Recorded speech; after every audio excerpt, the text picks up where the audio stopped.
Well, this will be a workshop brought to you by MAI-Europe. And as Apostle Paul said, do you know that in a race all the runners run, but only one gets the prize? Run in such a way as to get the prize. So we'll be doing a series of short runs, and our first sprinter will be Daniel Hofkamp. And Daniel is a specialist in current religious and cultural information at digital media. He holds a degree in journalism from Santiago de Compostela University. He studied theology with Éfeso Project, and he has been a part of Digital Protestant editorial team since 2008, and currently he is director of the project since 2018. Our second speaker is Ksenia Sokolova, who is MAI-Europe SM manager.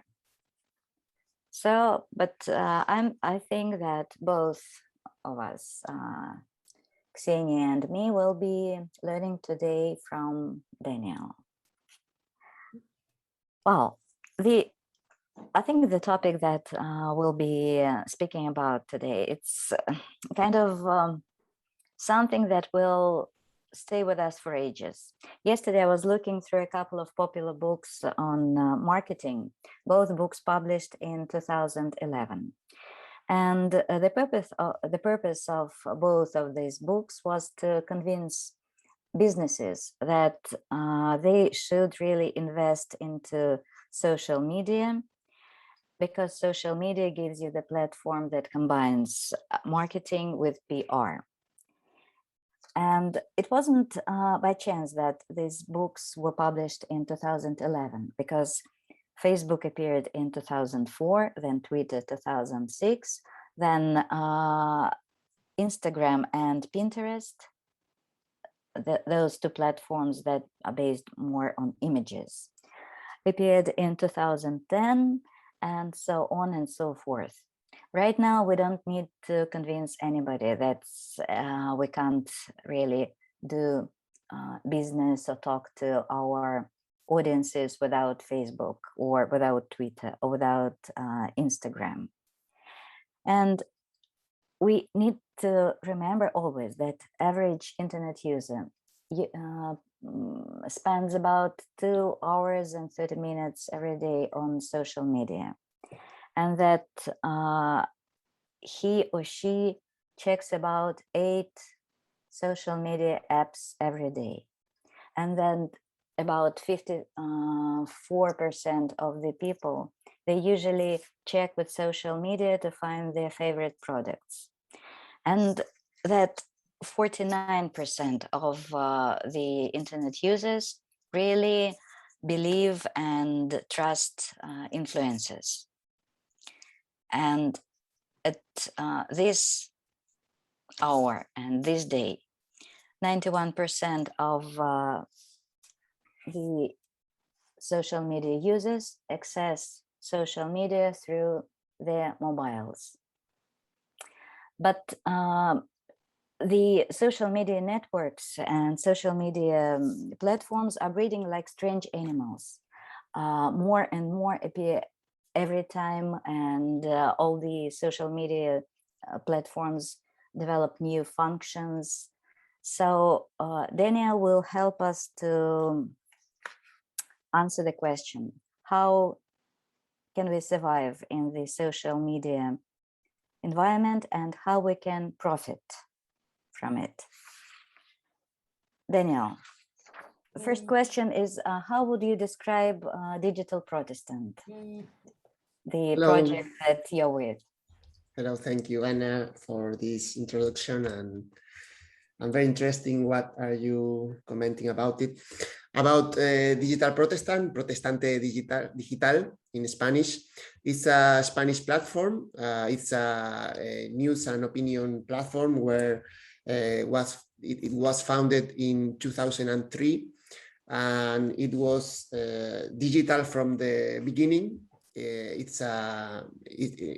this we were like one of the first projects that were only built to be in internet and only in internet, and this gave us some flexibility that another media doesn't have to survive the different crises that we have in the media world. So I will share you my moment. Okay. No. I'm trying to share screen. Now? Yeah, we have it. Well, we have it. Great. It's not the best, but it's okay. Okay, so okay. It was a Protestante Digital project with clearly evangelical identity, professional work, information, opinion, news, and a project to strengthen the church, build bridges between the church and society, and we do journalism that serves God's mission. This is some the three things that we want to do it with our platform. And about social media, we are in these 4 platforms. We are in Facebook, Instagram, YouTube, and Twitter. Our most important platform now is Facebook with 60,000 users, and there is Instagram, YouTube, and Twitter too. And we are receiving now maybe the 50% of our audience proceed from the social media. So for us, it's a very important space to invest time, efforts, and build community. So we will talk about it. And just for this brief presentation, we have another 2 platforms in internet. We have Evangelical Focus. It's a project in English focused on Europe, in information from Europe and for Europe. And Evangelico Digital is focused on Latin America. These are 2 projects that we built. Evangelical Focus in 2015 and Evangelico Digital in 2018. So this is what we are doing and where I am working now. Great. So Digital Protestant is older than Facebook. Yeah, correct. Yeah, and when we opened our Facebook channel, I think in 2009 or something like that, and when people start to use Facebook in Spain, and it was a lot of people who came from Facebook to Protestante Digital too. Yeah. But so you were a witness to appearance of many social media platforms, and you were active in those media platforms, and you're still researching. So do you pay attention to the appearance of every new platform, or how do you treat new platforms that are appearing? Yeah. Initially with some caution, because every new platform, you will need time to explore the platform and to build a community there that could be useful for your project. Sometimes there are platforms where for us is necessary to be there, like Twitter or Facebook.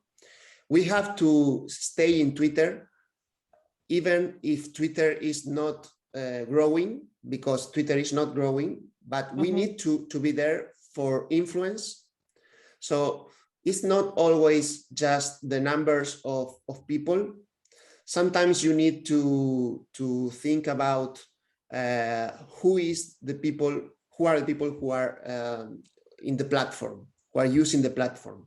So you're talking about the quality of audience. The quality, yeah, quality audience, because in Twitter in Spain, it's like a prestigious, or it's a platform where you have to talk about news and to have in contact with the politics and the culture the people who marks the thinking of the country, something like that. So the people who determine the kind of the thinking of the country, the culture, politics, everybody is there. So you want to be there with them. These people is there. Not everybody is there. Everybody is in Facebook. So Facebook is our principal platform for to reach new people and to reach a greater audience.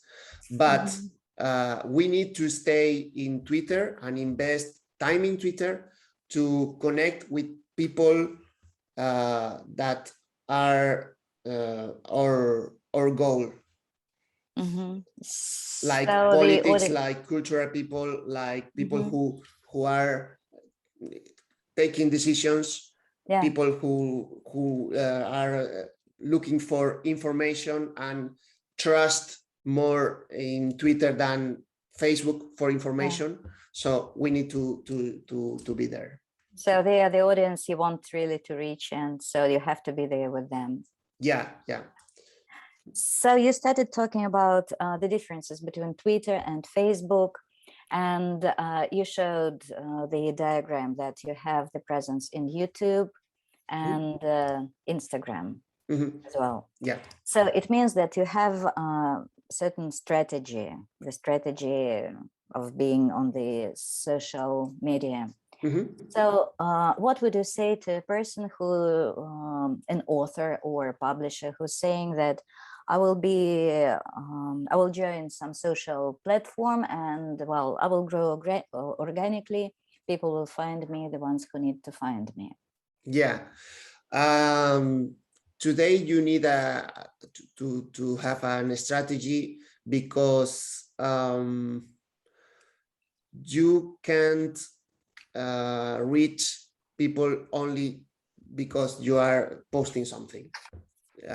Because the social media platforms are full of content. There is too much people trying to take the attention of the people and trying to sell something, to sell ideas also. So we will need a strategy. So where we have to be, I think that you need to find where is the people who are looking for you, or who are maybe not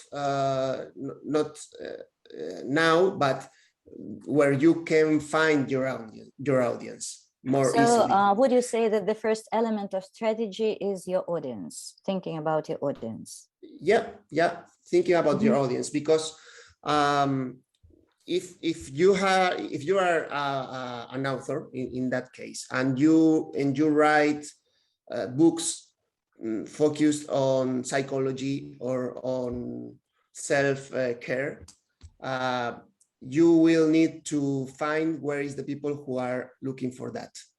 Where is these people? Where are they? They are on Facebook, or they are in another platform? Are they in Instagram? Are they in TikTok? You have to make some research, and also you can just copy what are you looking. If you go to Facebook and you see you are following there some authors that are similar to you, maybe this is your place, because if this people is investing time there and he's investing and he's building a community there, maybe you can make your community also. Yeah. And Ksenia, what do you think about audience? Do you have any thoughts? First of all, great to be here with all of you. I think we're talking about the target audience. So you need to be well aware of who are you catering to. So for example, you could even do an exercise, just sit down and write like basically a profile of a person who would be your social media audience. So you can write, well, it would be a man or a woman, this age, they would have these hobbies, they would have this type of income, they would have this type of job, and just think really in details what type of person is your follower, or what type of person you want to have as your subscriber.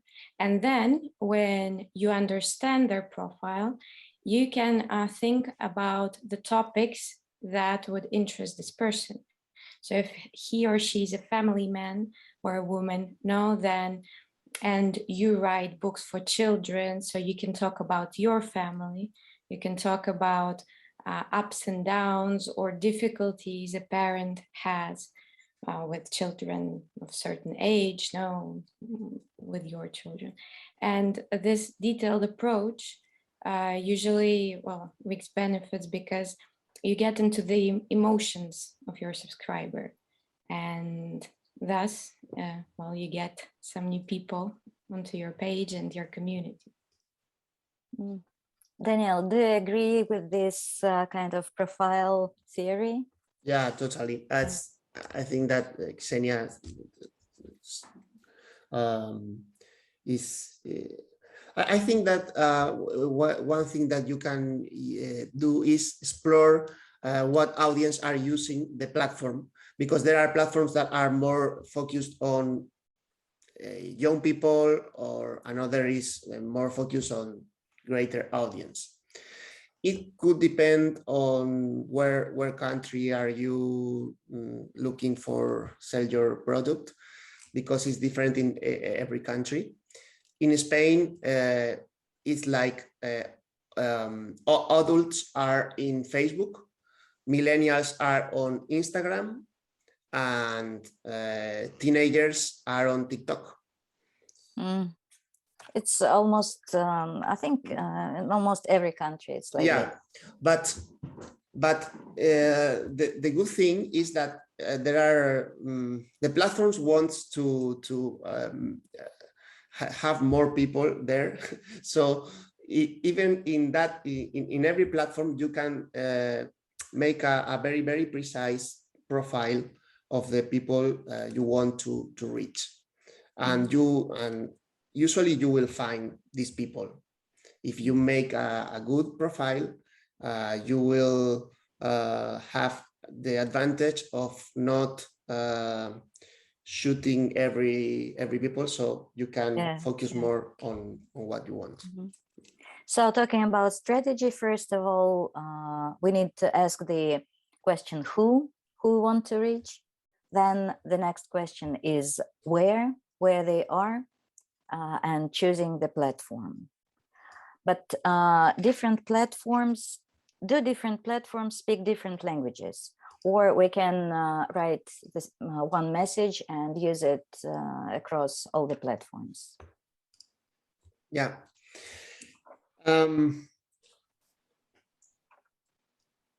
Maybe you can think about if the platform is a place where you will use to promote your website. This is one thing, because in the social media platforms you can share links of your website or your profile in Amazon or something like that. But the platforms usually likes to have the people in the platform. So Facebook usually don't like to share, doesn't like you are sharing links to redirect people to other outside, platforms outside Facebook. Mm-hmm. So you have to think that you need to produce for the Mm-hmm. platform. It's like the platform it's free, but it's not free. Yeah, you have to share some kind of content to be able to exactly. be So Facebook's now it's promoting a lot of photo and video. Video is like the principal trend in every platform now. It's like if you have webinars or Facebook Lives or Instagram Lives or shorts in YouTube or YouTube Lives, all these things, the platform wants more of this because it's more profitable for the platform. Because the people like moving images more than yeah other things. Yeah. So, but about the language that you said previously, in some platforms you have a limitation, like Twitter. You have only 2,000 characters, so you need to have very short message. Also, you can use the another platforms for redirect, but it's good to know that the platform is built for some messages that are going to have more impact. So in Twitter you need a very short, you can something catchy. In Facebook or you can you have to find the audience, and this will give you the clue to how are the content that they are consuming. I follow some writers that usually publish very long texts, and they find people who read, but usually people don't read too much. No, they don't. Yeah, you have to think that most of people is using this. Yeah, mobiles. Yeah, exactly. And reading is not very good in this screen. Maybe 3 paragraphs, it's enough. Usually for all the social media, because it's what you see in the screen, 3 or 4 paragraphs.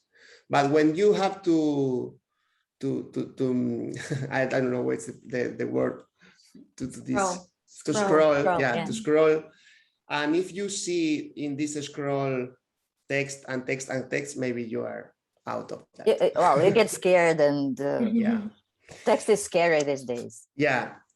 In Instagram, something that is very useful now is Instagram always have image. So image with text, usually it's function very well.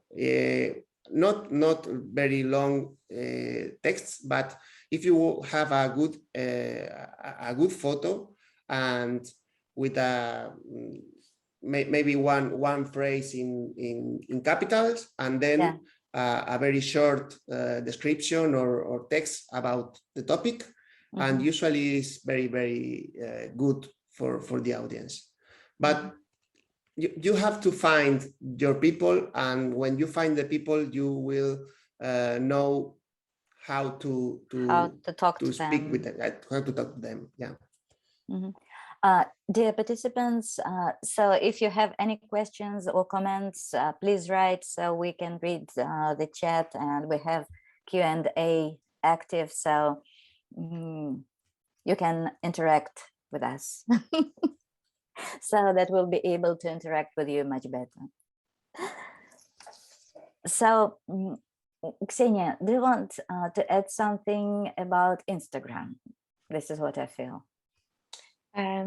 Yes, so as we were talking about it, we have the image now, and it should be usually a catchy photo or something interesting, because the first thing you see is the photo, and then you see the first line. And so the title should spark interest in people. So it could be a phrase, something I have never, no, and then they need to read the text to learn what you haven't never done, no? And so, or you could have something like new ideas for, and they want to know what is new, because everybody wants to know what are the new ideas for something. So the title should be catchy, and then as Daniel said, you have to paragraph it very well, because if you have one paragraph in bulk, it's very difficult to read. And I noticed myself that when I scroll through the feed, I don't read paragraphs that just one post, one paragraph. If they have points, no, you can mark it with emojis or just like green lines or something. It's much easier to read, because you see directly what the post is about. So it attracts your attention and you know, okay, this is a webinar. Okay, this is a story. Okay, this is another type of announcement. So it's usually better to make it like short and sweet and very marked. And also talking about Instagram now, they have this feature, Reels. It's something like TikTok, where you shoot a short video, 30 seconds. And now that Instagram has Reels, it is promoting this type of video. And so if you don't have a lot of subscribers, maybe you could shoot a reel, and a lot of people, at least a few thousand, would see it. And maybe from there, you could get new subscribers.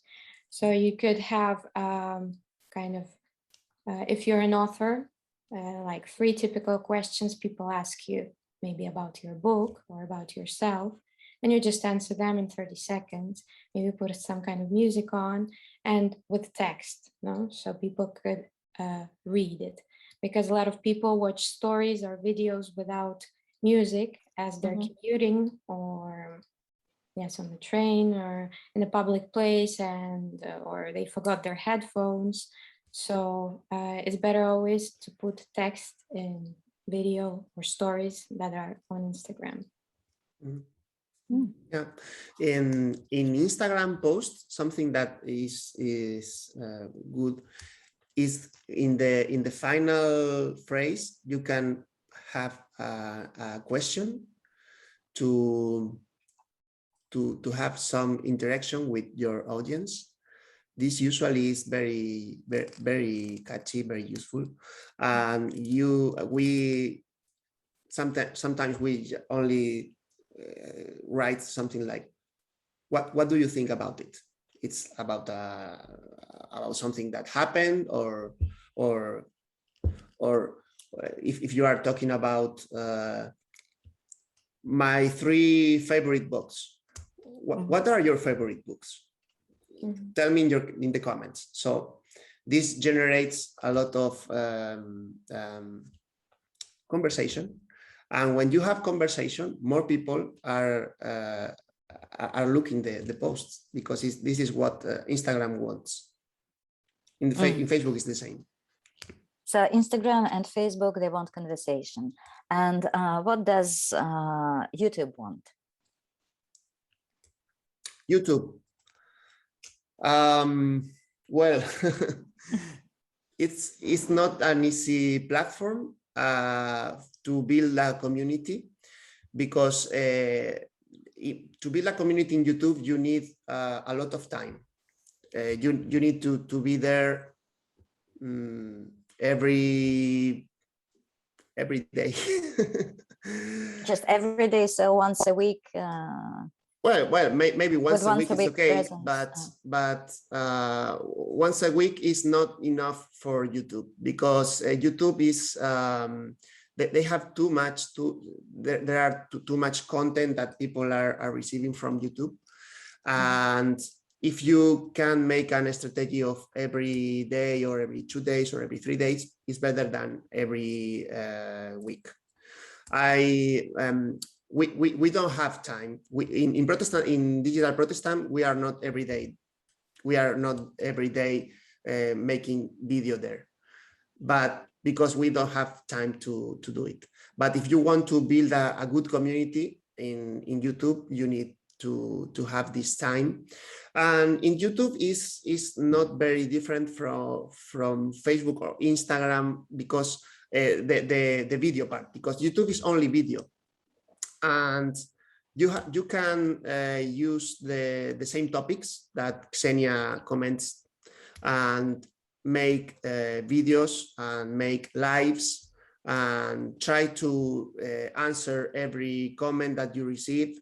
And it's something that could be very good for you if you start to grow. And also it's a platform where you can monetize some of your products. And if you have some success, maybe 1 or 2 or 3 videos that could reach a lot of views, you can also earn some money from YouTube. I think that in YouTube it's a platform where you need this compromiso de estar cada día o muy seguido. So in YouTube, you have to be loyal to YouTube. You have to be there every day, or at least every other day, something like this. Yeah. And then there are special requirements to like the quality, because I think that YouTube right now has the quality of YouTube. The quality of the video, the quality of the video is really important now. Yeah, and YouTube don't allow to have long videos now if you don't have some viewers, some subscribers. Mm-hmm. So it's a platform that is likely more professional than Instagram or Facebook, when you can make video from 1 follower to 1,000. But I think it's a good platform if you have a serious project, a stable project, and also for authors or thinkers or people who want to be an influencer in your area. It's good, but you will need time, and also you will need some invest in your camera, maybe in your microphone. Because you have to kind of better equipment. You need much better equipment than for other platforms. Yeah, but it's a very good platform when you build a community there. It's because people is very, very faithful when they are there. When you have the people, they are very faithful. Also, YouTube has this membership of channels. People could subscribe and also pay for your videos if they want. So it could be a good place if you could make this strategy of be there a lot of time. So we have a question about the frequency of posting. So how frequent should you post? But I'll kind of expand the question, and as the strategy, I think everybody's strategy now will include at least 2, maybe 3 different platforms. So how should we self-organize in order to be posting on different social media platforms, probably using different frequency for different social platforms, and without losing our head? It seems kind of overwhelming. We're talking about this. It's nice if somebody else is posting, but if you have to do this, so how do you cope, and what frequency do you use for different platforms?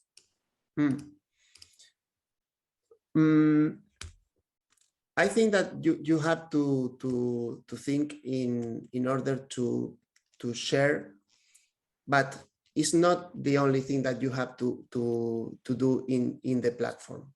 So create content is one of if one part, but there is another 3 parts, maybe more. But you need to create content, you need to create community, you need to promotion, and you need to analyze and to see what is happening with your post or with your platform. So to create content, if you have 2 or 3 platforms, you have to think what is your best platform. You need to know that. Where is your audience? Where is your audience? Always, everybody will always have one best platform. Yeah, I think so. So yeah. It's a rule, and yeah, because maybe you can have presence in a lot of platforms, but for something you know where are you your people, where you connect with your people, and so I'm thinking in 2 writers in Spain. One girl that is a small. She doesn't have a big audience, but she knows that Facebook is the platform where people finds her. So she is spending more time in Facebook and creating more content in Facebook than in YouTube now. She also has his profile in YouTube, and she try in YouTube, but she finds that she has to be in Facebook. Another writer who is a preacher, also he's young, and he tried to connect with millennials and teenagers, and he's focused on Instagram and TikTok, and he's in Instagram always sharing stories, and he's making stories there. Stories is only 24 hours product, but he's using that because he knows that the target is there. So the millennials are there, and he's trying to sell books, and he's selling books to teenagers and to millennials, and he's using these platforms. So he's in Facebook. Yeah, he has Facebook platform, but the content he's creating is more focused there in the principal platform. The other platforms, when you have the something important like the launching of your book, okay, maybe you will have some more global strategy, and you can think that, okay, I will make something for Facebook and also for YouTube. But if your platform is Instagram, you need to focus there, and it's better that you work there than working little in a lot of platforms, in my opinion. Well, and actually, you mentioned YouTube stories, and I know that Ksenia is kind of really interested in YouTube stories. I was reading something about the the latest trends in social media platform, and what seemed a bit strange to me, but I have different mentality, that the popularity of ephemeral content, which is kind of available for a limited time and then disappears, is becoming more and more popular. So should we really invest into those things that disappear and never appear again? or what do you think about the popularity and how we can use it, the popularity of the ephemeral content?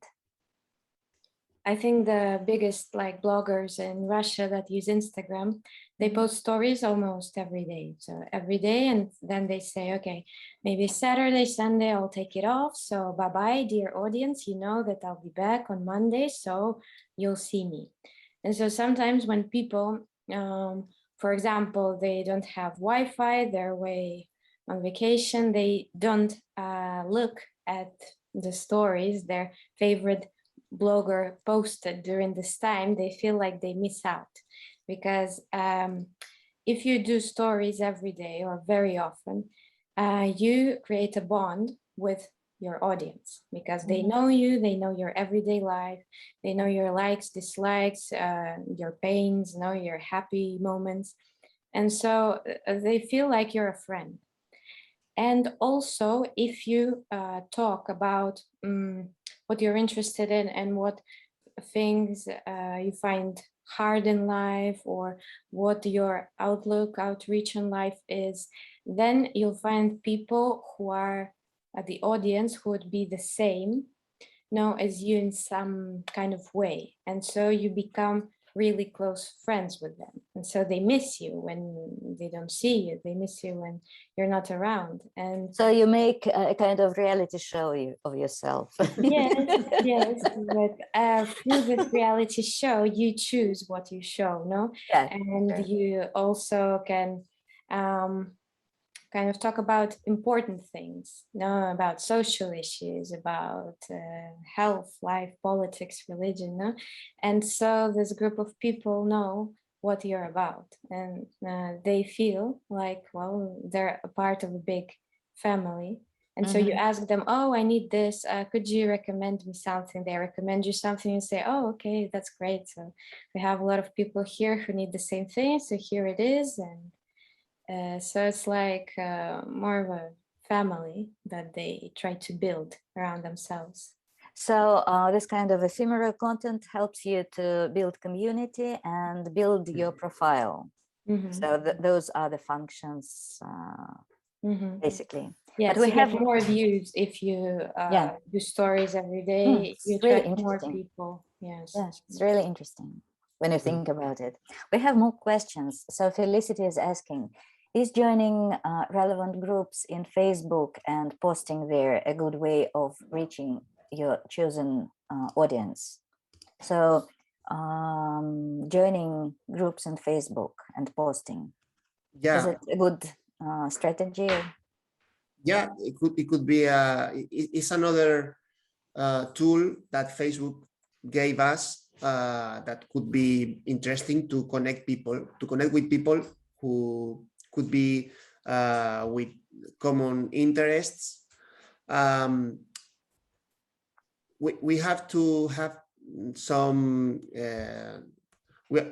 when we are in a group, we need to know what's about the group, what are the rules, and what are the style of talking of the people, because it could be bad for us if we are talking about our books or our product in a context that is not relevant. That is not relevant. Yeah. It's like I am in a group about about my town. And I'm in a group about politics.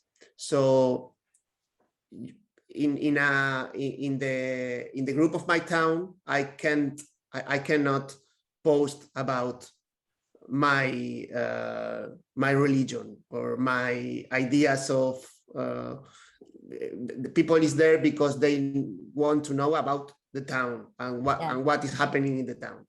So this is delicate, but it's a good place, because maybe if you are a preacher, or if you are a writer of comic books, you can find groups of people that are interested in that topics, and there is a place where you can share your content and also comment the content of the other people.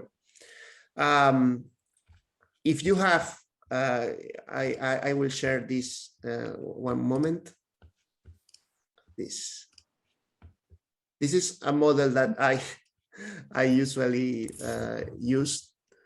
This 1 hour model, 20 minutes to create content, 20 minutes to create community. Usually we think that create content is the only thing, but it's so important to create community. How to create community? Well, stories is a good tool that Xenia talks about it in Instagram, but in Facebook, create communities, visiting another pages, another post that people talk about it and write something there to create value to another people is a way to create community, because these people see you commenting and then maybe they want to go to your profile and know who you are, what are you thinking about this topic. 10 minutes for promotion, 10 minutes for analyze statistics, stats, because when we post something, when we create some content, we need to know if we are reaching the people or not. So we need to always analyze what we are doing there. And talking about analyzing, so how do you know that you reached people? Because you have certain amount of likes, or what's how do you judge? Well, social media, one good thing is that they are always giving you the stats of everything. You can analyze that in Facebook, in YouTube, in Twitter. You can see how many people is reading your content. There are also some tools like Hootsuite or another platforms, Buffer, that can give you research about your posts. Some of them are free, some are paying, but the platforms usually have these statistics for your like Facebook. You can see the statistics of every post you made, and then you can compare with another post that you made, and also you can see what the other people is doing. Is the people similar that are in similar jobs or similar places, or that similar interests, similar like interests, and see what are they doing and copy that for you. And we have another question. Can you give an example of strategy and tactics to develop and engage a community on Facebook and Instagram? So for example, let's expand it a bit.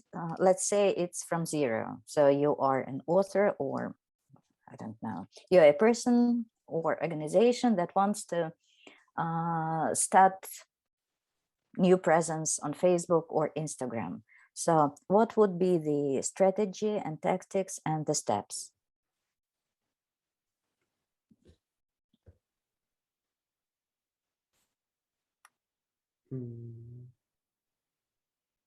Strategy and tactics to develop and engage a community on Facebook. Maybe you can talk about Facebook, and we'll ask Xenia about Instagram. Okay. Xenia, can you start? You want to start? And I'm thinking about. Sure. First of all, as we said, know your audience now. So make a profile of the person you want your follower to be. So when you understand it, then you need to be honest and you need to be sincere, because if before we thought about social media as a place where you can show your best self, you could show your good life and just be a happy person, even if it's not the fact, then now all kind of big bloggers, they show you all their life, like the good and the bad. And thus they become more human. They're not just an actor or a thing that is on TV, or in the mobile phone. They are human, they're alive. And so people are interested in them. So if you're an author, again, you can use stories for that. And so, for example, one day you choose what you want to talk about.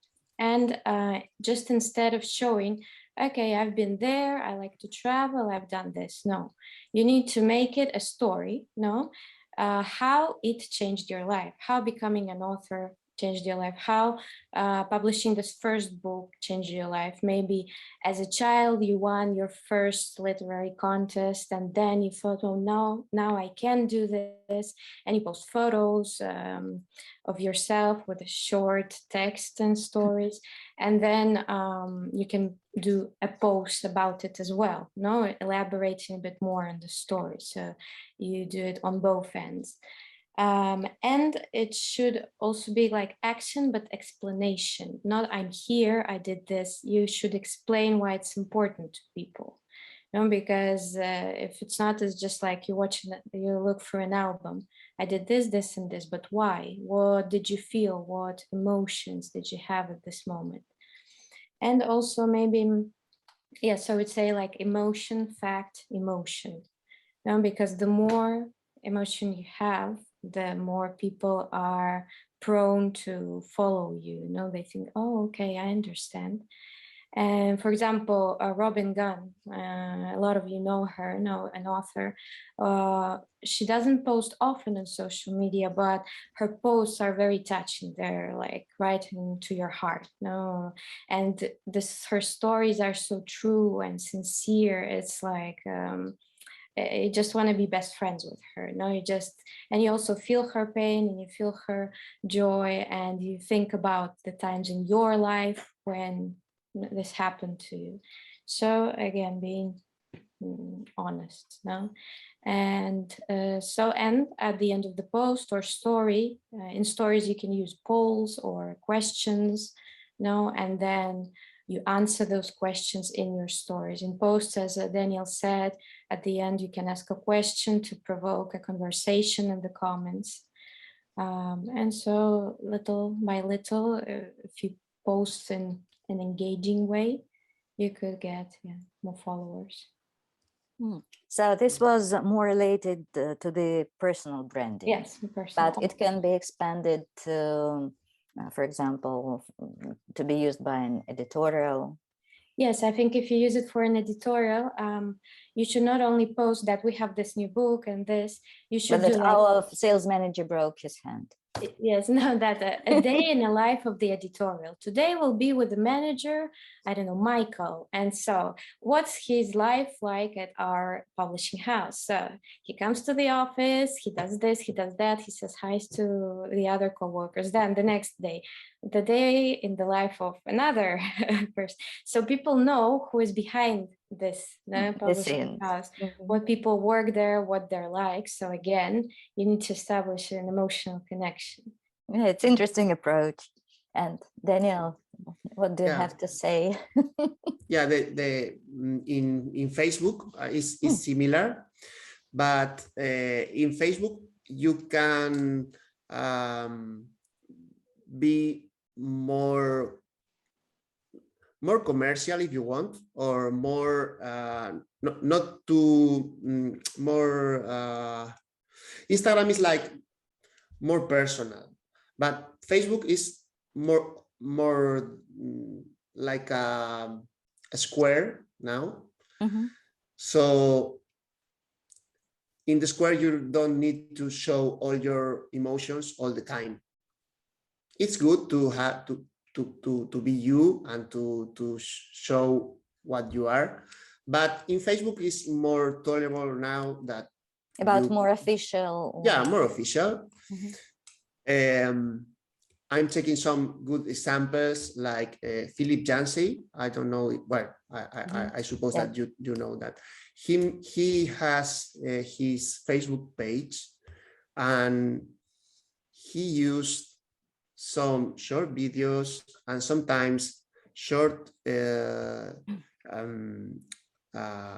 paragraphs, and he's always, or very often, talking with people when they comment. So this is the way where you build build community and engage community.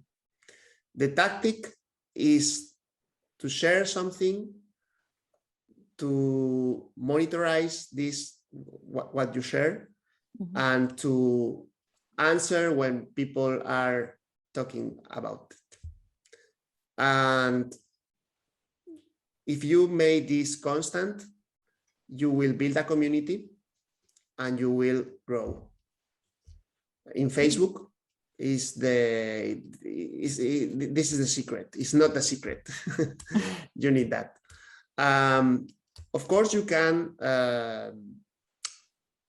invest some money for promote some posts, but sometimes it's expensive. So if you have a good content and you invest in create community, maybe you don't need to invest too much.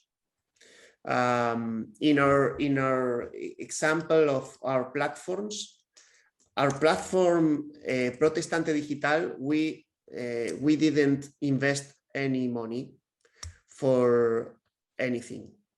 But, so you have everything organic. Yeah, everything organic. But the other Evangélico Digital, the other platform, the other media for Latin America, we invest there. We invest like 30 euros per month. It's not too much to promote some posts of our that we think that could be interesting for people, and it's a good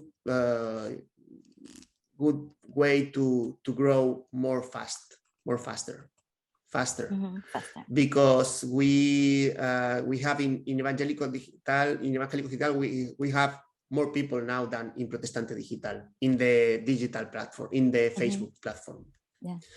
So if you can invest some money, you will grow faster.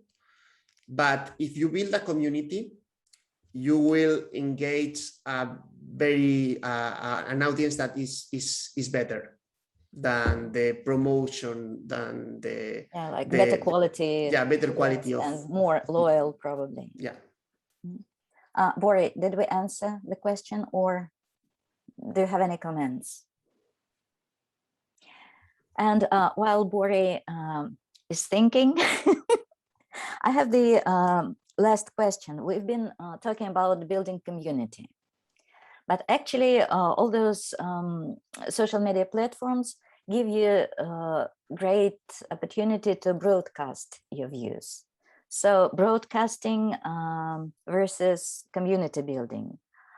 Is community building a must? And if it is a must, why it is a must?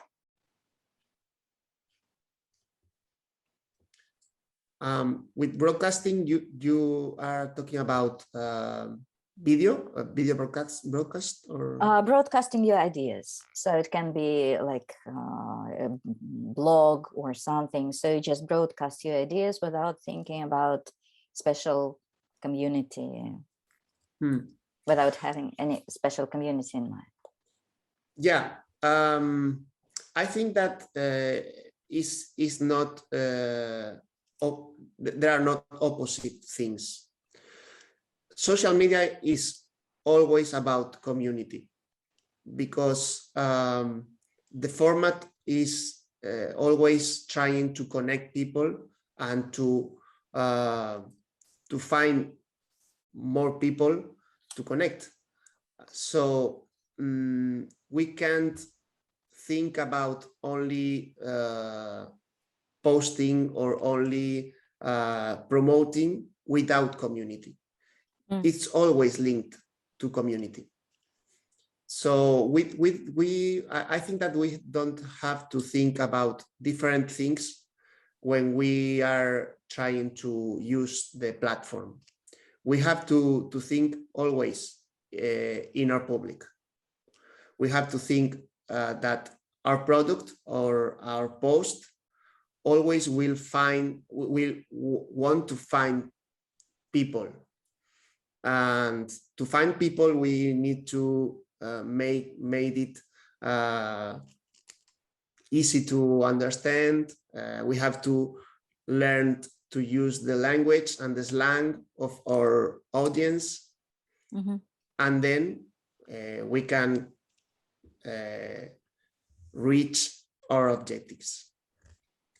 It's really interesting you said this, because one of the latest trends, we don't think about it now, but actually new social media platforms, smaller social media platforms are appearing every year. And most of the new social media platforms are kind of specialized. They address to people, for example, who like jogging, special platform for joggers, special platform for painters, or something like this. So this is the trend where social media goes.